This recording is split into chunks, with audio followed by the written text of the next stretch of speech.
like it this morning. He's back and he's firing in all cylinders. Alongside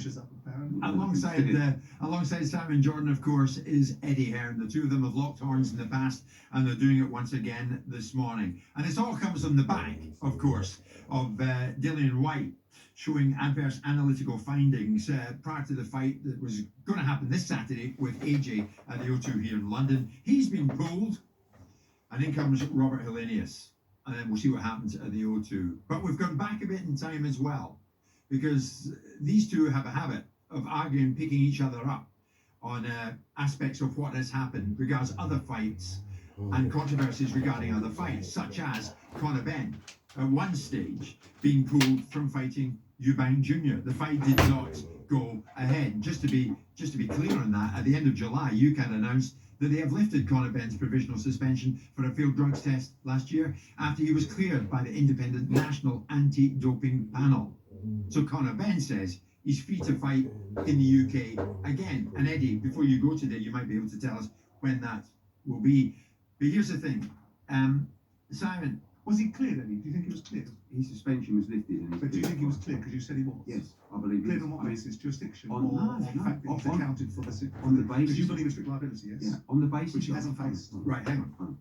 If you are not fined, if you are not found guilty, if your suspension is lifted, if you are cleared to fight by UKAD, which you are, which he is, that cannot be disputed. But who has the overriding control of this process? UKAD. British Boxing Board of Control. No, read the rules. British Boxing Board of Control. British Boxing Board of Control follow UKAD's procedures. Now hold on. They can also follow any other recognised laboratory, right? And UKAD have been excluded off the back of the WBC clean boxing programme.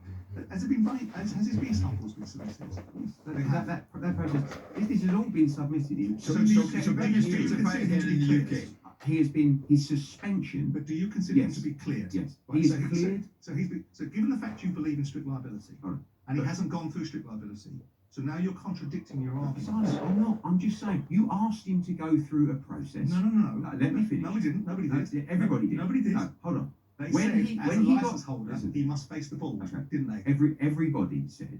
Okay, he's gone through the As a WBC. license holder, he should. Yes. It's like, there's no point in him talking. You're not going to let me speak. Okay. He went through the WBC process. We know he was reinstated into the rankings. Okay. You say he was cleared on it or whatever. He was. But I'm asking you. Yes. No. He was. Then everyone said he has to go through the board's rules and regulations. And we said we want Conor Benn to be licensed by the British Boxing Board of Control. Let me just finish. Okay. So then he made the decision to go through. UKAD suspended him. Okay. Conor Benn made the decision to fight it, to go through the situation, to go through the hearing, and to do what everybody was asking him to do. Right. He went through that process. His suspension was lifted, Correct. and they did not ban him or suspend him. And in that respect, he is clear to fight by the UK. Simon's point is this, and correct me if I'm wrong, Simon. You talked, Eddie, about giving Conor Benn great support when this whole thing blew up in his face, and the boy was shattered, as Dillian Whyte is shattered. But Simon's allegation, and again, correct me, Simon, if I'm out of line here, is that you didn't really come up to the proper level of support you purported to give Ben wasn't evident. Had it been so, you would have steered him away from some of the things that he did and he said. It's slightly more succinct. But I would say this, Stu, in answer to your question. I'm not Conor Benn's manager, okay? He did a lot of things off his own back. He was extremely emotional. I never gave him advice on PR because he had his own PR ideas. I never gave him legal advice because he had his own lawyers. But what I did was, publicly, which by the way, Yeah. I mean, I've had, I'm not bothered. I've had a year of stick on it where I could have said, mate, you're on your own, you've got to go through this process. Every day, publicly, I've backed. Shall I tell you why in part you got stick it, Eddie? 1 second. Because I believe the kid. And I wasn't prepared to hang him out to dry. And that's fine. And let's take that point at face value. You then spent time running around calling the British Boxing Board of Control liars. You went around spending time telling everyone an agenda. You then spent time trying to make fights with a fighter that's in bad standing against fighters that are in good standing, and creating that culture of a scenario where people are looking at your behaviour. What's happened with Conor Benn is, metaphorically speaking, what Morgan has done for Conor Benn is similar to what Johnny Cochran did for O.J. Simpson. He got him off on a technicality. He hasn't been exonerated, and I want him to be exonerated. I want him to take. Hang on, let me finish. I want the guys that came in the studio last time round with this clinical evidence that proves clinically that Conor Benn couldn't have taken this drug into his system through drug can only have come in through a food chain. I want that argument to be run. That argument hasn't been run. The only argument that's been run, and it was run by his lawyers and UKAD's lawyers and the board's lawyers sat there as mutes, was the argument around jurisdiction. That is not clearing itself, and that is not following your logic of believing in strict liability.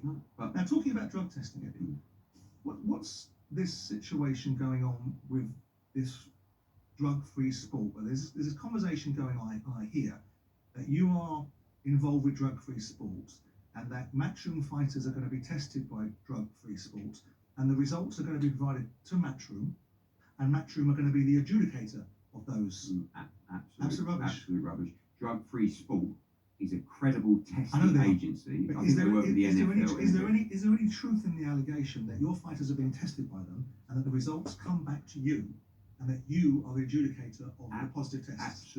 Absolute rubbish. Have there been any fights where this has happened so far? Drug-free testing have tested our athletes before. Right. Absolutely. Recently? And, not, I think, in the last, I don't know, 3-6 months. But we do use drug-free sport, as do the NBA, I think the NFL or NHL, wherever it is. Nothing wrong with them. No. But the fact that you absolutely. Just to put your mind at rest, Simon, before anyone thinks that might be that's tactical. it. You deny that. Absolutely. We would never. Eddie, here's the deal. I would like to Conor Benn. When does he fight again? And where does he fight again? Well, the process now is, and just going back to Simon's point about me trying to make fights. When the WBC reinstated him in the rankings and we went through that process, yes, we were looking at his options to fight again. We got a lot of heat for him to go through the British Boxing Board of Control and UKAD. He did that. We know what happens. I want him to 100%, and he wants to as well, be licensed by the British Boxing Board of Control. I do not believe, and again, when we talk about difference in energy, I do not believe that any fighter from Britain who fights in Britain, or even fights anywhere in the world, should not be licensed by the British Boxing Board of Control. Okay? Right. Yeah. So when Conor turned around and refused to face the British Boxing Board of Control and told them to do that fight, he is in effect the architect of his own downfall.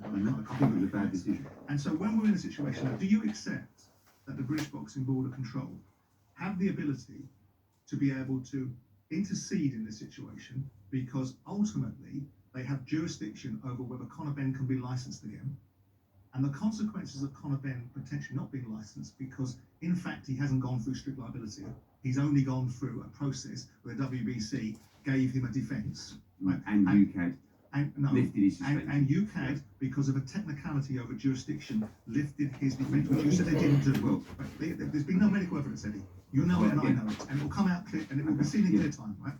So we haven't gone through the process. You, as a strict liability exponent, are suggesting that he's passed tests. He's now gone past it. He's been cleared because he went through a situation where there was no strict liability, and now we've got a situation where the British Boxing Board of Control potentially have the gift to appeal. Do you expect them to appeal?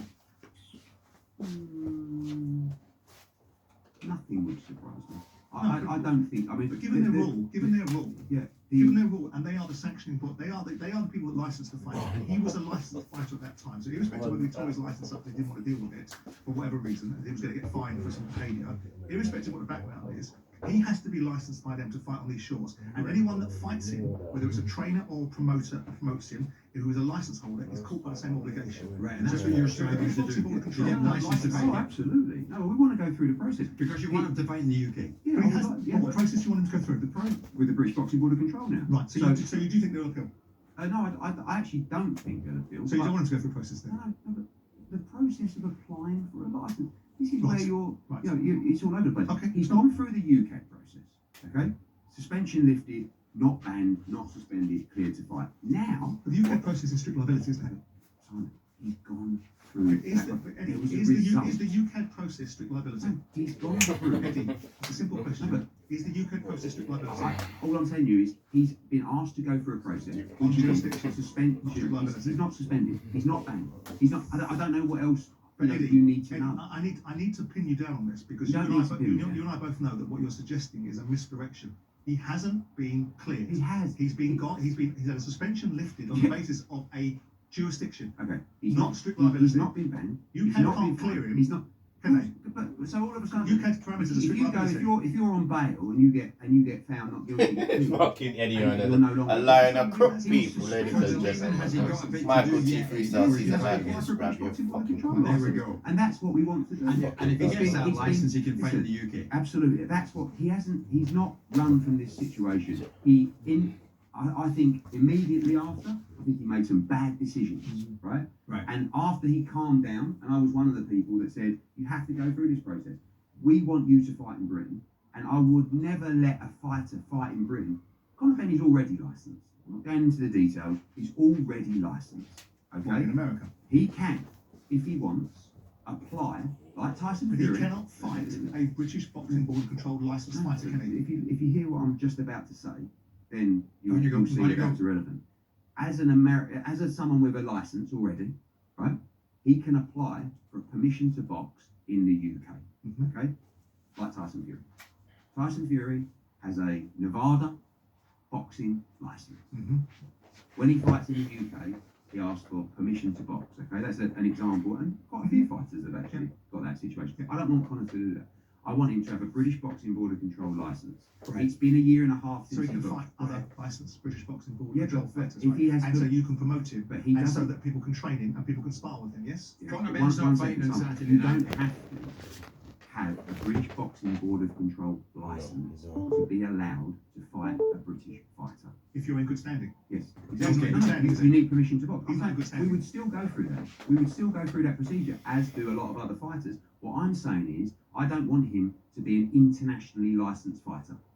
I want him to have a British Boxing Board of Control license. Do you think, Eddie, that during the course of the last 12 months, given the fact, it's undeniable, Eddie, that you took 32 hours, 25 hours, 26 hours, 36 hours About to 24. follow the direct instructions from the British Boxing Board of Control to suspend this fight. Your fight partner turned around and said you considered other options. You said that's not the case, but he said you did, right? And he's either stupid or that speaks for himself and doesn't speak for you. You then spent the last 12 months telling the British Boxing Board of Control, the governing body, that at times they're liars and they're incompetent and don't do their jobs very well. You then spent time trying to solicit and elicit fights for Conor Benn and people like Chris Eubank Jr. No, you did. No. You did. No, You but talked Simon, about it. Simon, you're wrong again, and you make yourself Okay, sound silly. alright. If you're licensed, it's not an illicit fight.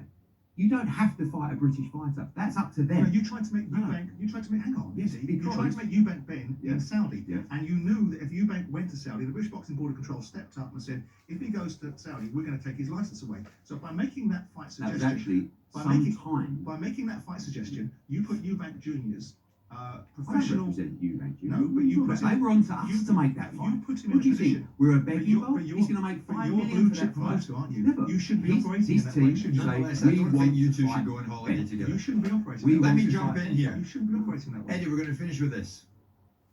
What can we expect on Saturday night? No By the delay way, I in will say white. one thing as In well. comes I will Hellenius. say one thing about the Conor Benn situation. Tell me. Right? It was up, which was been over a year ago. No one's bothered about breaks. I made mistakes, okay, and I definitely didn't handle it perfectly. And I think, especially in that first, Could you not have said that 24 10 minutes I've said ago? it before. You know, I've said that before, that we've made mistakes in that process. I think in the first 24, 36 hours, whatever you want to call it, I definitely lost a rag, had too much ego, And I can understand. and actually, whether you agree or not, I think you're the type of person that, you know, likes to get front foot. I think you might have done something similar, whether you claim you wouldn't have, and we made mistakes. But that was a year ago. We've definitely learned. We definitely handled this situation much better. I don't know how much longer we're going to talk But you're about spinning what yarns, happened. Eddie. Because No. the reasons why I say that it's only relevant now is because you're still spinning the yarn a week ago about Conor Benn. So that's the reason why it's Spinning the current. yarn. I You went went through there the was process actually you're gonna asking talk for. of The AJ against suspension was Hellenius. lifted. On Saturday night, you are going to see, subject to the opinion of Talksport, one of the greatest heavyweights of our modern generation. And when you look at the CV of Anthony Joshua, this is one thing that I think he doesn't get the credit for.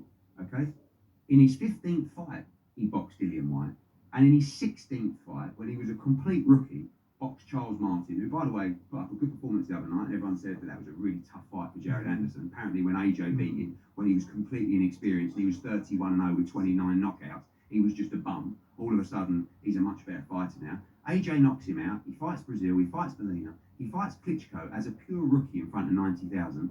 Beats him. Then he fights Takam. Then he unifies against Parker. Then he fights Povetkin. Let me finish. Let me finish. Let me absolutely. And I'm having my opinion right now. So you be quiet. Then he fights one of the most dangerous heavyweights against Povetkin. He actually had glandular fever at the time. Then he fights what? He got flattened by Dillian Whyte. Mate, that was about 4 years Guys, later. let's agree What to do you this.